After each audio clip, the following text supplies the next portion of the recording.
সব দাবি পূরণ না হওয়া ইন্টার্ন চিকিৎসকদের ক্ষোভ, 2 সপ্তাহের কর্মবিরতিতে ভোগান্তি, ডিগ্রি ছাড়া ডাক্তার লেখা যাবে না, হাইকোর্টের রায়।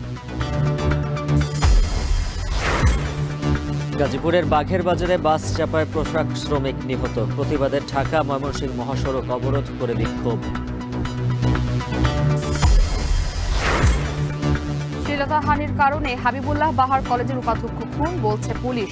বাসায় আশ্রিত দম্পতির স্বীকারোক্তি। বিশ্ববিদ্যালয়ে যৌন নিপীড়ন বিরোধী সেল পুনর্গঠনের নির্দেশ ইউজিসির, অভিযোগ দ্রুত নিষ্পত্তির আশা, রাজনৈতিক প্রভাবমুক্ত থাকার তাগিদ।